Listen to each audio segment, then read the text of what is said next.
FGTS vai distribuir parte do lucro de 8,5 bilhões de reais aos trabalhadores. Entenda. O Conselho Curador do Fundo de Garantia do Tempo de Serviço, o FGTS, deve decidir na terça-feira, dia 17, qual será o repasse do lucro de rendimentos para os trabalhadores e como o dinheiro será distribuído. A reunião que definirá o valor está marcada para começar a partir das 10 horas. Atualmente, cerca de 83 milhões de trabalhadores possuem contas vinculadas ao FGTS.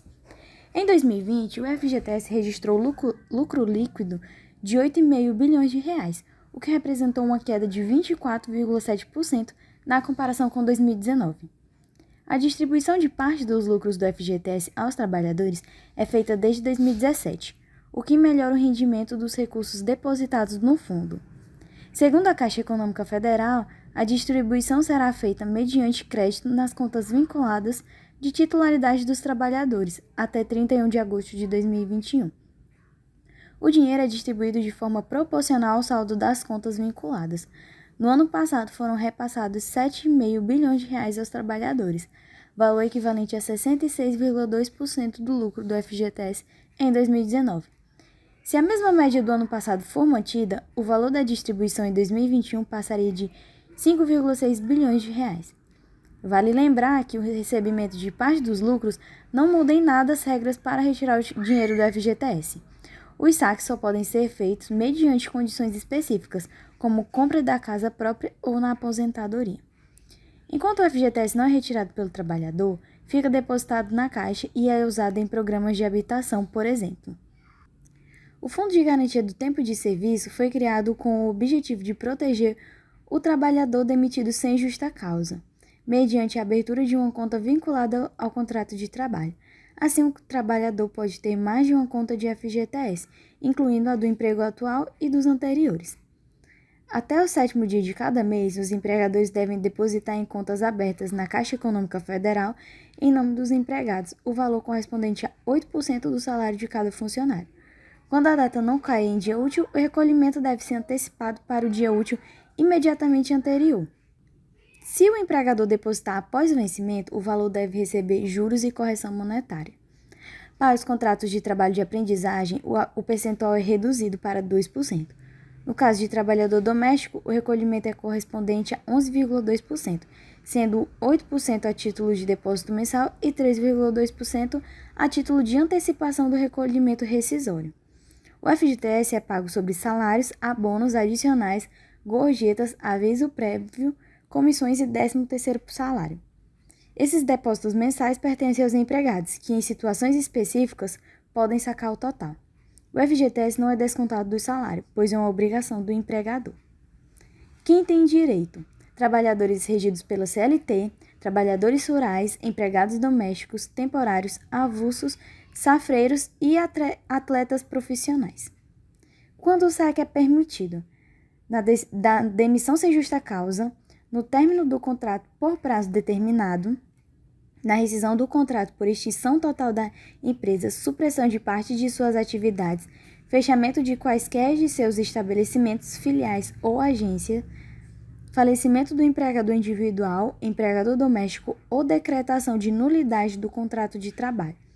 Na rescisão do contrato por culpa recíproca ou força maior, na rescisão por acordo entre o trabalhador e a empresa, nesse caso ele tem direito a sacar 80% do saldo da conta do FGTS.